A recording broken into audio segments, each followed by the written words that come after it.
Coming in at number 5, we have Tower of London. The Tower of London is most famous for housing the crown jewels. It was also known throughout history for housing some famous prisoners in their final days before execution. It has been the centre of many historical events, so it's no surprise that it's haunted by the ghosts of the past. One of the most famous ghosts that haunts the tower is Guy Fawkes. As the rhyme goes, remember, remember the 5th of November, gunpowder, treason and plot. I see no reason why gunpowder treason should ever be forgot. Every November 5th, British people hold a bonfire to remember the gunpowder treason. In 1605, Guy Fawkes attempted to blow up the Houses of Parliament. He was hoping to kill the king. His plan was foiled when one of his conspirators told the police of the plan that night before the explosion was going to take place. Guy Fawkes was taken to the Tower of London while awaiting his trial. He was sentenced to be publicly executed and brought out to the square of the tower. He spent his last days in captivity in the tower as well as passing away there. Since then, there have been sightings or whispers of Fawkes from those visiting the towers, especially around the 5th of November when his spirit is the most restless. He is not the only famous ghost who is stuck around the tower. There have been many sightings of Anne Boleyn. She is often seen walking around various rooms after closing by security. Others have seen her staring through the window of the room which she was once imprisoned. A couple of guests have entered that room and heard a distant sound of a woman crying for help. It is believed her spirit is stuck here since her life was ended so tragically. Coming in at number 4, we have Pendle Hill. Pendle Hill might seem like a nice place for a hike in Lancashire, but there is much more than that to it. Since 1612, the land has been haunted due to the actions of the townspeople. The Pendle witch trials are among the most famous of the witch trials in English history. There were 11 on trial for the use of witchcraft. They were accused for being responsible for the deaths of 10 people who had recently passed.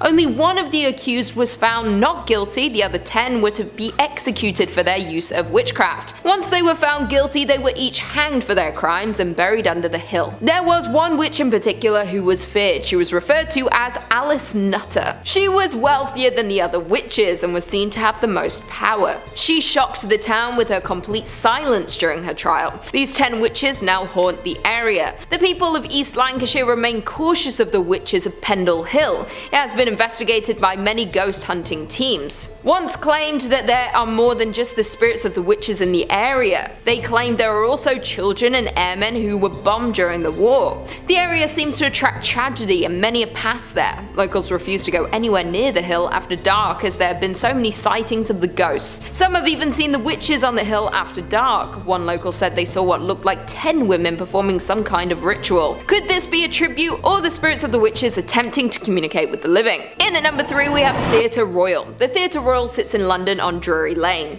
During the late 17th century, the theatre was one of the leading theatres in all of London. There were many famous actors who performed at the West End location on a regular basis. The theatre grew in popularity after the Second World War when they pioneered musicals such as Oklahoma, My Fair Lady and Miss Saigon. It is now owned by the famous composer Andrew Lloyd Webber. Although it's no longer the most prestigious theatre in London, it is one of the first and the longest open. Today it is open with a production of Frozen. What a classic. But it is still one of the most haunted locations in London. There have been many people who have passed through the hall since it opened in the 1700s. There are many stories of tragedies that happened here and spirits that could never leave. Although there have been ghostly sightings, the performers see it as an omen of good luck for an upcoming performance. So they're not so much feared but more so welcomed before a show. The most famous ghost is the Man in Grey. He is a tall man dressed from the 18th century with a top hat and powdered wig holding a prop sword as though he was about to step on stage to perform. There is a story told about why he haunts the theatre. Apparently the Man in Grey was preparing for his performance when he was stabbed. By who? We will never know. He then walked up into a side passage next to the royal viewing box. He was walled in so thick that no one heard him scream. It is unclear why anyone wanted to do this to the man. His remains were found over 100 years later and there was finally an explanation for all of the sightings.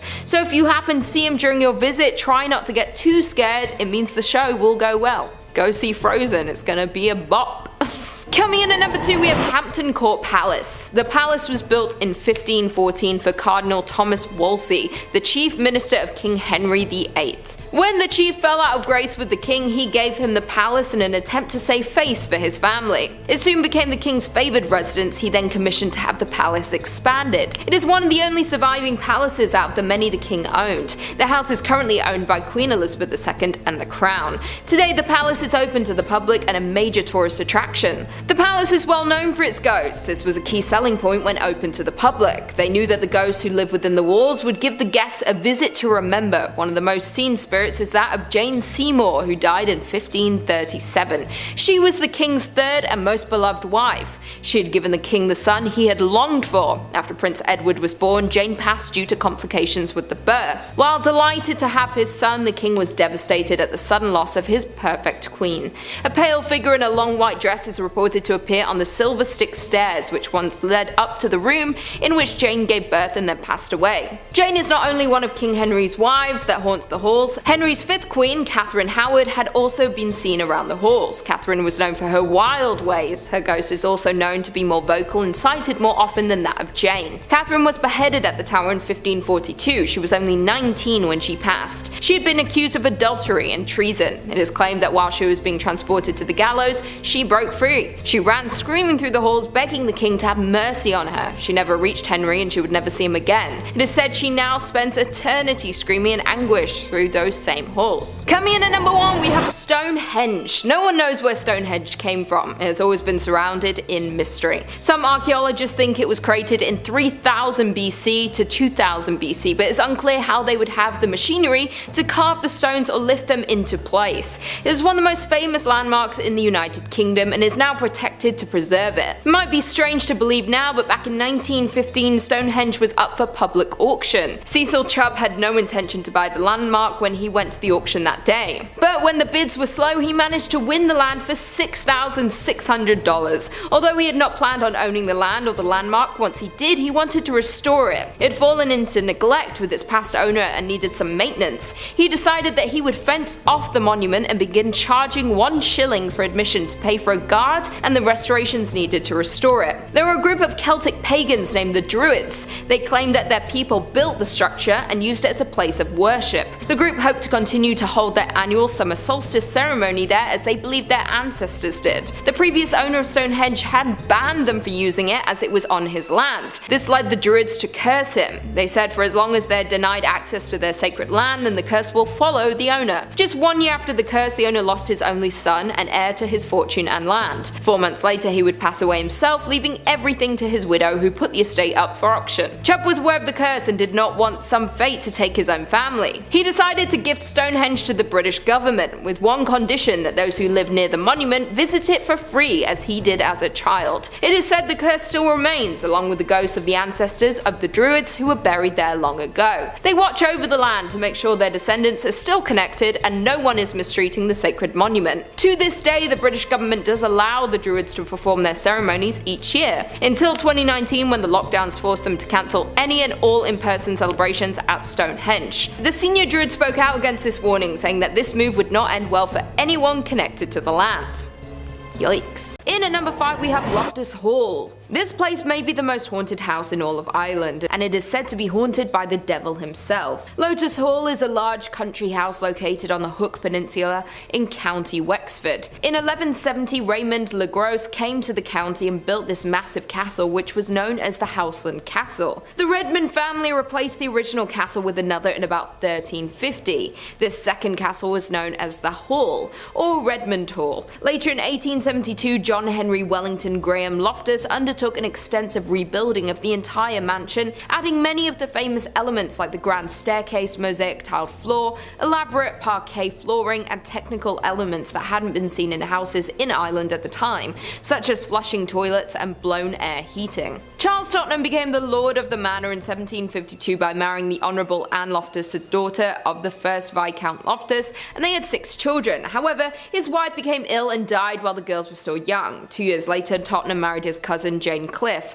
and they lived together, along with one of Charles's daughters in Loftus Hall. One evening, Charles was resting in his home in 1775 with his second wife and daughter from his first marriage, Anne, while the Loftus family were away on business. During a storm, a ship unexpectedly arrived at the Hook Peninsula, where the mansion was located. A young man was welcomed into the mansion. Anne Anne and the young man became very close. One night the family and the mysterious man were in the games room playing cards, and it was then when Anne noticed the man having a cloven foot. The man went up through the roof, ultimately leading to his demise and leaving behind a large hole in the ceiling which remains today. Soon Anne became mentally ill. It's believed that the family were ashamed of Anne and locked her away in her favourite room, which was known as the tapestry room. She refused food and drink and sat with her knees under her chin looking out the tapestry room window, waiting for her mysterious stranger to return until she passed away in the tapestry room in 1775. It is said that when she died they could not straighten her body as her muscles had seized, and she was buried in the same sitting position in which she had died.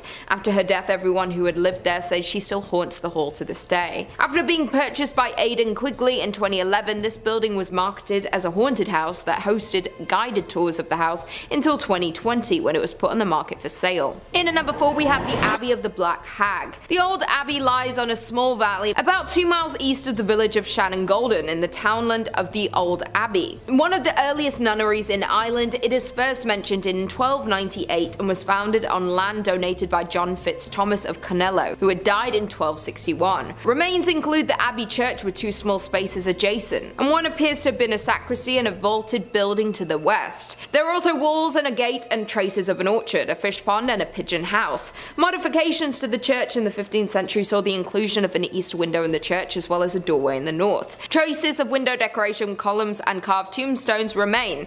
Burials were also located and the church plate was reportedly found in the late 18th century. It is said that the last abbess terrified the local population with her use of the black arts and sexual practices in a room to the south of the church, and is now called the Black Hag's Cell. After the closure of the abbey, the hag remained there and continued to perform her unholy acts, and it's believed she lived unusually long, which caused her ancient skin to become darker and darker over time. Another legend is regarding the Earl of Desmond, and that during his escape from one of the many battles between the Geraldines and the Butlers, the Countess was wounded by an arrow. The wound was so serious that the Earl believed the Countess had died and buried her beneath the altar in the main chapel. The Countess awoke to find herself buried alive, and when people would see a ghostly figure they went to her gravesite and they had found her finger bones had been worn out from clawing at the coffin, and it's believed her screams can still be heard to this day. In at number 3 we have Cork District Lunatic Asylum. The Cork District Lunatic Asylum opened in 1789, and by 1845 the Irish Lunatics Asylum Act allowed for appropriating the lunatic asylum in the city of Cork to the purposes of a district lunatic asylum. The legislation provided for 2 new asylums, a criminal one in Dundrum, Dublin, and then a 500-bed asylum in Cork. This building was originally in 3 separate blocks, later to be joined together in the interest of providing more accommodation. To become the longest facade of any building in the country, it opened in 1852. William Saunders Halloran was an Irish psychiatrist who worked at this asylum from the time it opened until his death, and was the author of practical observations on the causes and cure of insanity. This doctor's methods were extreme and torturous. He created something called the Halloran's chair, which rotated hysterical patients up to 100 revolutions per minute. It rarely had the desired effect. Inmates lived out their days in a state of paranoia and despair while admitted at the asylum. The horrors of this place finally ended when the asylum was closed in 1992. It stayed abandoned for many years, and locals and tourists went to visit this scary place. They claim the tortured souls still remain here, and paranormal investigators even visited and claimed to have seen both and heard voices of these tormented souls. Today the building is being converted and renovated into apartments called Atkins Hall. In at number 2 we have the Hellfire Club. The Hellfire Club is located on Mount Pellier Hill in Dublin. The building gets its name because it's believed to be one of the first Freemason lodges in Ireland. Around 1725, William Connolly, who was one of the wealthiest men in Ireland at the time, built this building to be a hunting lodge. Years after the build, the roof was blown off during a storm, and locals believed it was the work of an aggressive spirit seeking vengeance on Connolly for building on their land, and that's when the story started swirling. After Connolly's death, the building was quickly sold and is said to have become a meeting place for the Irish Hellfire Club. The club was founded in 1735 by Richard Parsons, a known dabbler in black magic. The members met at locations across Dublin and were known for their immoral behaviour and debauchery involving alcohol and sex. The secrecy surrounding the club members led to speculation that they were Satanists and devil worshippers. The president of the club was named the King of Hell and dressed like Satan with horns, wings and hooves. The members were said to set a place at each meeting waiting for the devil in the hopes that he would attend. They were also said to hold black masses in the lodge, during which cats and even servants were sacrificed. Some say the building was deliberately set on fire in order to enhance its hellish atmosphere. The best known Hellfire Club story is the one in which the devil himself appears. A stranger had joined the members at a game of cards. At some point, one of the card players dropped a card on the floor. As he bent down to retrieve it, he noticed that the stranger had cloven hooves instead of feet. Another tale concerns a young farmer, curious to find out what went on in the meetings. Climbing up Montpellier Hill one night, he was invited by members of the club and allowed to witness the night's activities. He was found the next morning trembling and terrified. Tradition says he spent the rest of his life unable to speak, unable even to remember his name. The Hellfire Club remains burnt out and abandoned on Montpellier Hill looking over Dublin. It is a beautiful sight on a sunny day, but make sure you leave before night. It's a beautiful sight on a sunny day, but make sure you leave before night comes, because you may come into contact with the unusual smells, ghostly apparitions, or paranormal sightings. And it's said that satanic rituals are known to be done here. And finally, in at number 1 we have Leap Castle. Of the many haunted places in Ireland, Leap Castle is possibly the most notorious of all, and is one of the most well-known symbols of haunted Ireland. This place is located in Kildare in County Offaly. There are many accounts of when the main tower was constructed, but could go back as far as 1250 CE and was built by the O'Bannon clan. The O'Bannons were the secondary chieftains of the territory and were subject to the ruling O'Carroll's clan. There are many stories of who or what haunts this place.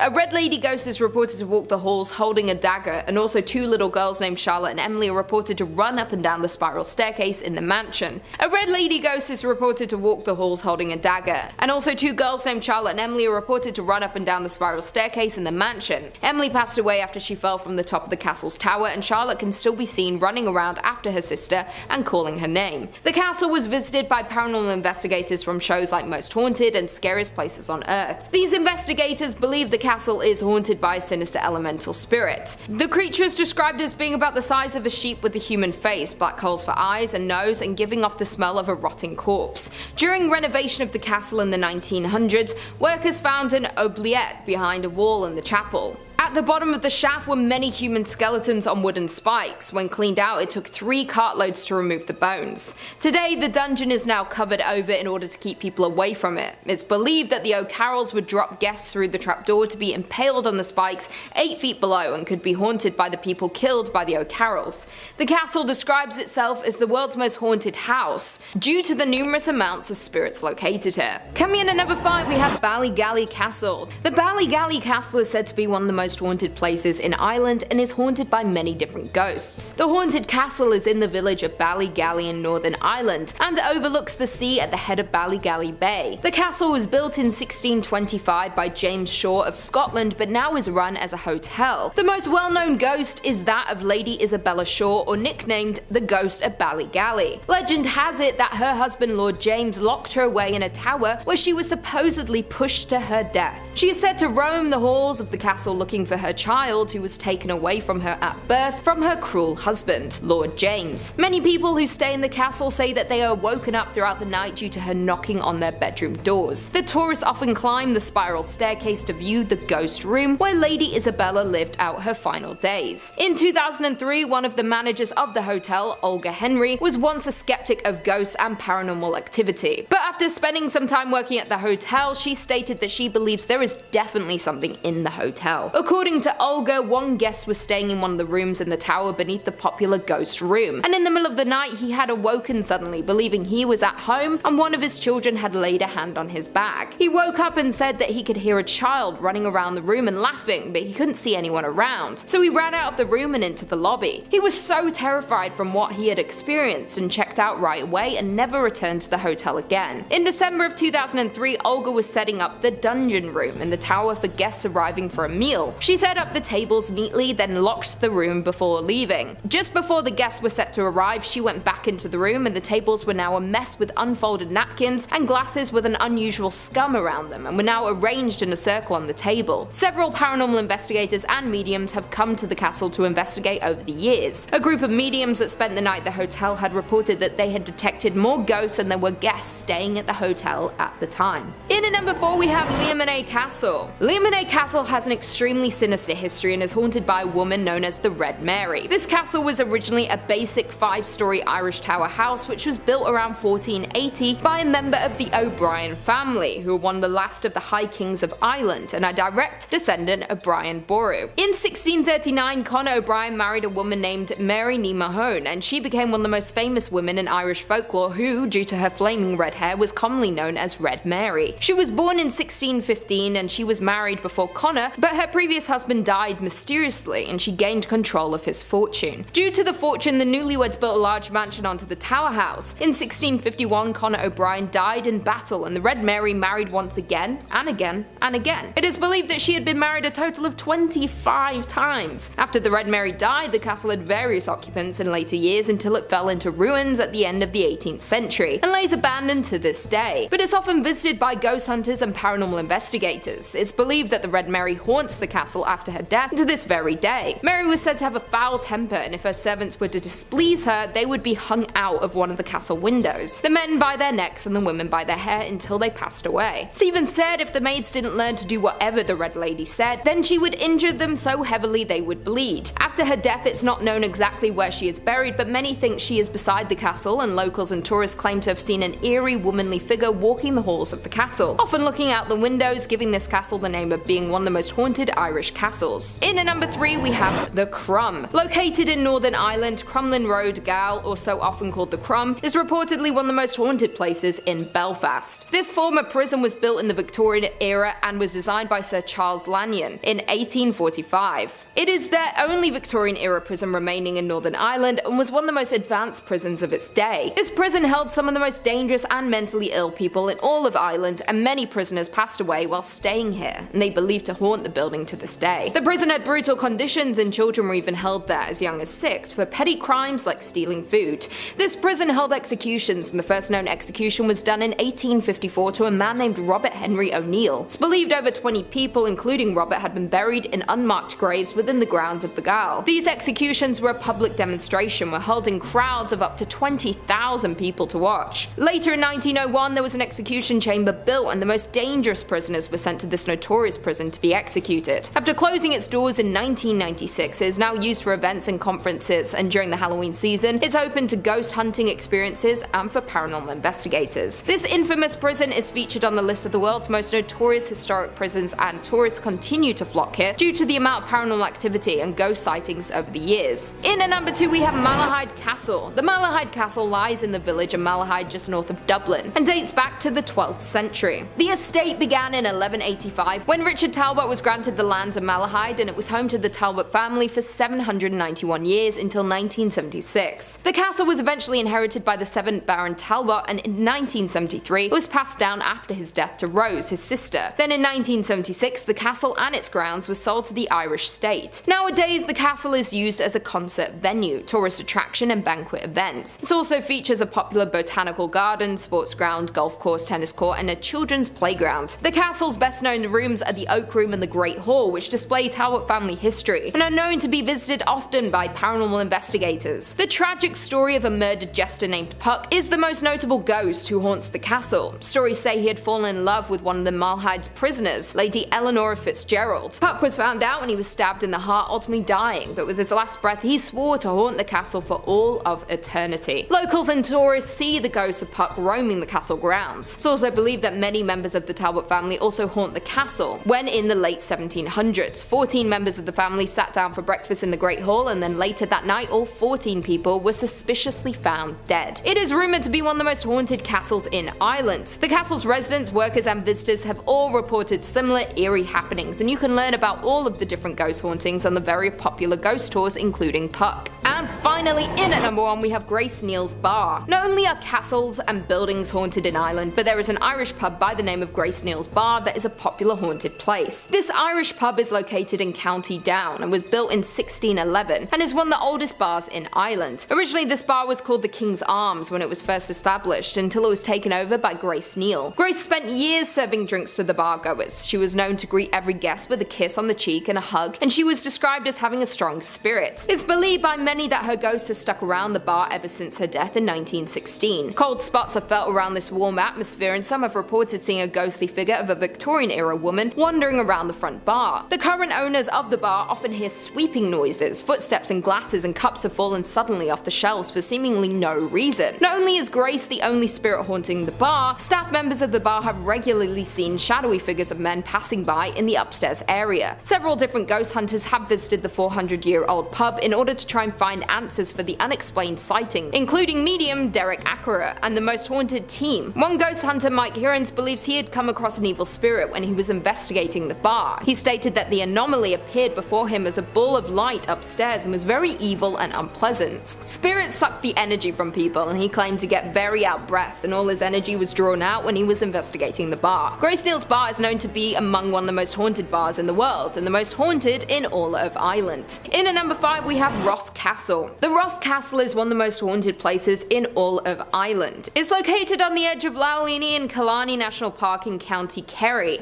It was built in the late 15th century by the local ruling clan, the O'Donohues, then changed ownership to the McCarthys in 1580, and finally it was leased out to Sir Valentine Brown. But then in 1688 they were exiled after the Glorious Revolution. The castle then became a military barracks, which remained so until the early 19th century. The Browns never came back but did build the Kenmare House near Killarney. Legend has it that Mr. O'Donoghue jumped or was sucked out of the window of the grand chamber at the top of the castle and disappeared into the waters of the lake along with his horse, his table and his library. It's believed that Mr. O'Donoghue now lives in a great palace at the bottom of the lake where he keeps a close eye on his home and haunts many of the newcomers and tourists that visit the castle to this day. Another story is that in 1536 one of the owners of the castle was Richard Nugent, who was nicknamed the Black Baron, and he had a daughter named Sabina. When Sabina was on a walk along the water by her home, she encountered a man named Orwin, who was the son of an O'Reilly chieftain, who was the sworn enemy of the Black Baron. They chatted for a while and they swore to meet again. Over time they met every day in secrecy and soon fell in love, but they knew they could never be together because of the feud between their families. Sounds like Romeo and Juliet. With no hope for them in sight, they just decided to elope. One night they met again, decided to flee together, and they boarded a boat and started traveling down the lake when a storm came out of nowhere. The waves became too much for them and the boat flipped. Orwin unfortunately drowned because of this. Sabina did survive, but knowing her lover was gone, she locked herself up in the castle's tower, didn't eat or drink until she fell into a deep sleep to never wake up again and finally be with Orwin again. Sabina eventually did pass away because of this, and to this day she continues to haunt the castle. Visitors and guests make frequent encounters with her spirit, saying she is still searching for her lover so they can reunite again. And the Black Baron's presence has also been reported by visitors in and around the castle on numerous occasions. Many tourists have frequently reported waking up numerous times throughout the night, hearing sounds of doors shutting on their own and whispering noises. Few others have also said they feel an eerie presence sitting next to them while in bed. Coming in at number 4 we have Castle Leslie. Castle Leslie is a massive castle that was home to the Leslie clan, and the Castle Leslies lay on a private 1,000-acre country estate located in County Monaghan. The Leslie family has lived in the estate since 1665, when the land was purchased and given to John Leslie by King Charles II. So he moved in and he lived in the castle with his wife Anita and family. Many tourists and guests have recalled seeing many unexplained things throughout the castle, but the Red Room in particular was the most haunted of the entire castle. It was the centre of the family life at the castle for centuries, especially because it was where Anita Leslie King gave birth to her daughter Leonie in this room. Many of the family throughout living in this castle claim to see people, hear things and feel ghostly presence in the room. Due to so many people going in and out of the Red Room, it makes sense that it's the most haunted of all rooms in the castle. It's believed that Anita had died in the room, and you can apparently see her and John both walking around the estate trying to find each other and be together again. The castle is now used as a hotel room, and each room is named after members of the Leslie family. So if you ever want to come in contact with members of the late Leslie family, many of their ghosts are seen in their specific rooms, and you can book your stay in any room in the castle, even the Red Room. Not only is it a very popular tourist spot and a hotspot for paranormal investigators, but in 2002 it gained media attention when Sir Paul McCartney married Heather Mills in the church, which is located on the estate. Also, various members of the Churchill family have visited the castle due to family ties they have with the Leslies. In at number 3 we have Culloden Castle. Culloden Castle is located in County Galway and was built in 1818 for John Darcy, who was a local landowner and the owner of the town of Clifton. He had a castle built for him and his large family while he was busy building up the town, and it's where they all stayed for the next 2 decades. In 1839 John died and his oldest son Hyacinth inherited the estate, but everything went downhill in 1845 when famine hit. As hunger struck, the tenants tenants of the Darcy estate gathered on the lawn of the castle to beg and plead for work or food. However, they couldn't get anything, and many of them died of starvation on the castle grounds. After the family's death, many peasants moved to the remains of the castle for shelter, but many of the poor died here. It's believed that the family's spirits can still be seen and heard on the property, and many of the peasants' ghosts are located in and around the property as well. The castle has remained abandoned since around 1894, but remains a hotspot for tourists and paranormal investigators. Many believe to have seen ghost-like figures and hearing weird noises when they have been inside the castle. It's believed you can still see John Darcy roaming in and around the castle looking for food for himself and his family. The castle is also a popular attraction during the Halloween season because of the ghost sightings and paranormal activity. If you're brave enough to visit, you can do so and be joined by a tour guide to tell you everything about the castle, ghost sightings, and history of the Clifton Castle. In at number 2 we have Belvelly Castle. The Belvelly Castle is located in the county Cork, which is next to the small village of Belvelly. It was initially built by the Anglo-Norman Hodnet family, who were an ambitious family who arrived in Ireland during the 12th century. The Hodnet and De Barry families were in conflict at the time, and it resulted in the De Barrys and their allies, the Roaches, capturing the castle for themselves and renaming it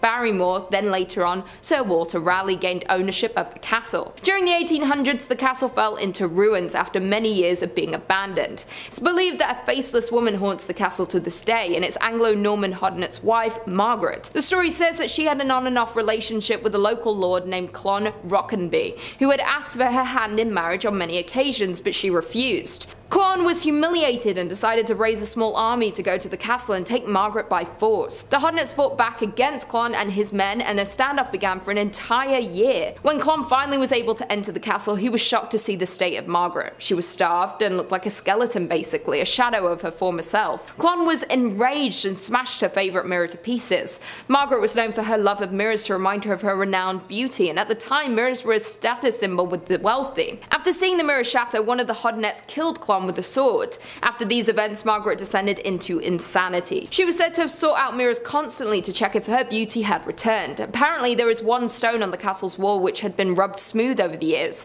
said to be the spot where her favourite mirror used to hang. Because she never got her beauty back, she now haunts the castle after passing away, faceless, looking for mirrors around the castle. Many tourists and locals have seen the faceless woman in and around the castle walls. And finally, in at number 1 we have Charleville Castle. The Charleville Castle is a Gothic style castle and is located in County Offaly. It was built by Thomas More in 1641, and the estate was passed through the hands of Charles More, Lord Tullamore, who was the grandson of Thomas, and when he died in 1674 it went to Jane, then to Charles William Berry. The original mansion was extended into the beautiful castle it is today. Commissioned in 1798, was designed by Francis Johnston, and was built between 1800 and 1812. The most famous of the ghost scene is that of the little girl named Lady Harriet, who died after a fall off a staircase in the castle. Another ghost scene is Lady Harriet's uncle Henry Walter, who died at the age of 7 from influenza.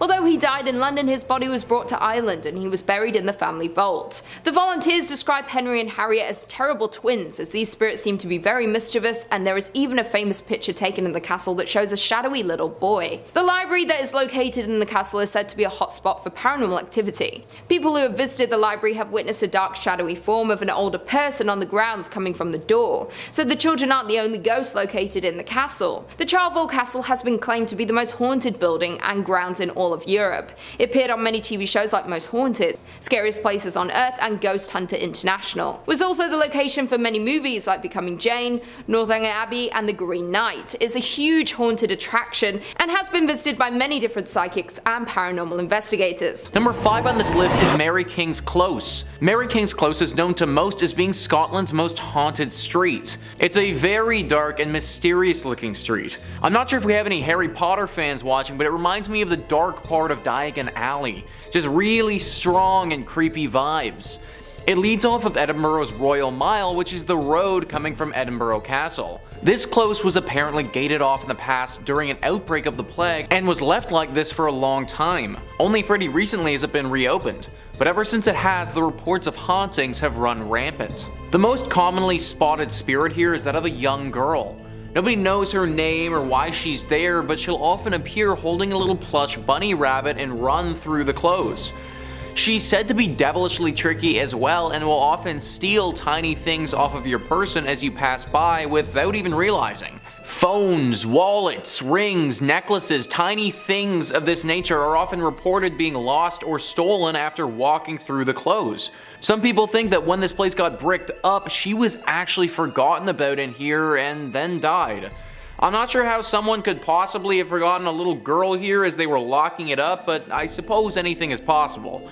Either way, it is deeply haunted now, and if you do go, then make sure you leave all your valuables at home. Number 4 on this list is Stirling Castle. Stirling Castle is one of the most haunted castles in all of Scotland's history and is located on top of Castle Hill.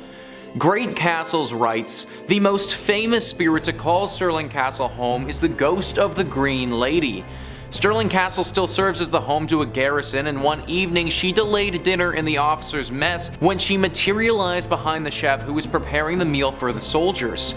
Feeling as though he was being watched, he turned around only to see her green, translucent form standing behind him, at which time he fainted. She simply vanished on this occasion, but her appearances are usually a harbinger of bad things to come. On several occasions, her visits have occurred shortly before fires or other mishaps at the castle. The ghost of a pink lady sometimes can be seen leaving the castle and walking to the neighboring church of the Holy Rood Ladies' Rock. This was an elevated location where the ladies of the court would go to watch knights participate in jousting tournaments.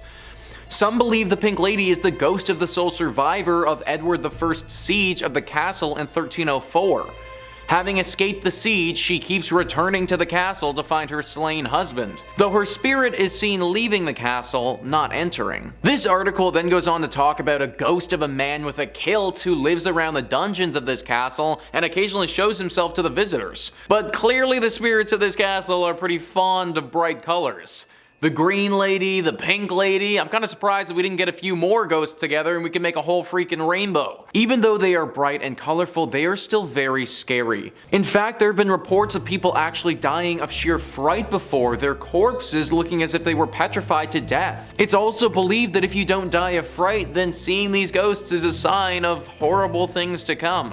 Either way, I would recommend avoiding this spot altogether. Scotland has a bunch of other non-haunted castles to visit if you need to get your castle fix in. Number 3 on this list is the Culloden Moor. The Culloden Moor acted as the site for one of Scotland's most infamous and bloody battles in all of history. Christy McIntyre writes, "Many of the ancient battlefields of Scotland are rumored to be plagued by the souls of those who died there. It's not surprising that Culloden, the site one of the most infamous battles in British history, is among them. Over in under an hour, nearly 1,500 Jacobite soldiers were killed, and it remains the last battle fought on British soil. But according to some locals, the battle still rages. Gunfire, swords, and crying are set to echo across the empty moor, particularly on the anniversary of the battle. As well as sounds of combat, the figure of a lone Jacobite soldier reportedly roams the battlefield, wandering in his clan tartan, muttering 'defeated' over and over again as he goes. He's not the only ghostly visitor to this site.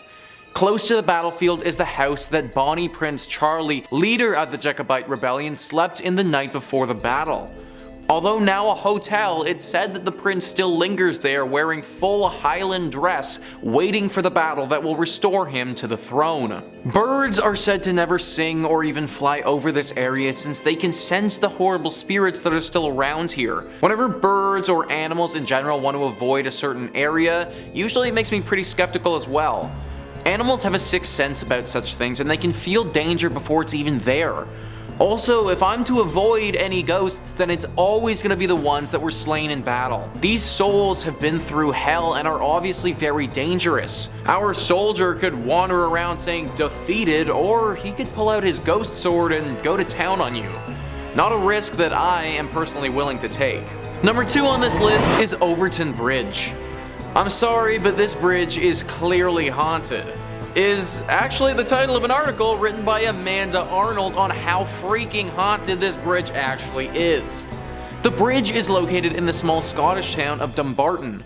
Most bridges that we talk about on this channel are haunted by the ghosts of those who have passed away here, or some lady in white that longs for her lover here, or something like that. Not this one though.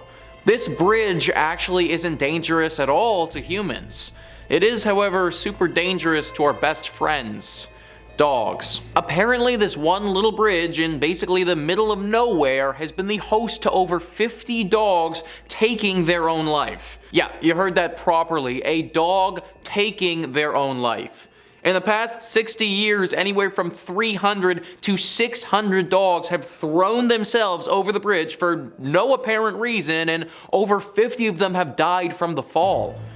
Think about that statistic for a second. Like, that's actually kind of crazy. Outsiders believe that there has to be some kind of smell or some property around here that attracts the dogs to the water, but locals believe it's something paranormal. Apparently, even though these spirits are not dangerous to humans, we can still sense them, and people around here have sensed these beings before. It also doesn't seem like a smell that bothers these dogs because they go into a deep trance right before they leap off. At first, she froze, McKinnon told the Times, but then she became possessed by a strange energy and ran and jumped right off the parapet. That was a statement from a dog owner who watched as their dog jumped off the bridge. Locals think that the ghost who is causing these doggy disturbances are from the Lady of Overton. She died here many years ago mourning her husband. I suppose this could be the case, but why is she taking out her grief on dogs? Like, come on lady, let's leave the pups out of this. Anyways, this is definitely a haunted spot, and if you do happen to be walking your dog here, then keep it on a leash. Number 1 on this list is Cawdor Castle. Cawdor Castle is definitely one of the most haunted castles in Europe. It is quite a name for itself because it has a strong connection to one of the most successful stories ever written, Macbeth. This also adds to the lore of this castle's haunting because Macbeth, or the Scottish play, has its own history of haunting surrounding it. Even though this castle is deeply tied in with that story, its haunting doesn't share any connection to the one that plagues Macbeth. This one is centered around the ghost of a woman named Muriel Cawdor. Muriel Cawdor was the daughter of the Earl of Cawdor, who was in charge of the castle in the 18th century. Her ghost is seen at this castle all the time, with most of the sightings taking place in the tallest tower here. There are 2 stories of origin for how she managed to come about, and no one is 100% sure which is the correct one. The first story talks about how she fell in love with someone from a rival clan. A real Romeo and Juliet story where she was deeply in love with someone that she wasn't allowed to see. She would sneak out to see this boy, but eventually her father caught her and punished her for her actions. After learning of her treachery, his rage knew no bounds and he beat his daughter. She got away though and ran to the top of the tower, locking the door behind her. Her father wasn't deterred though and broke through, drawing his sword in the process. She tried climbing out the window to safety, but her dad, with one big swing, cut both of her hands off and she fell to her death. The second story doesn't include the dramatic chase up to the tower, but says that he just cut her hands off as punishment so that she could never hold her lover again. Obviously though, with both of her hands sliced off, she couldn't really do much of anything and died from blood loss soon after. Either way, her ghost is now forever restless in this castle and makes itself regularly known to visitors. Obviously, the key identifier of this apparition is her lack of 2 hands.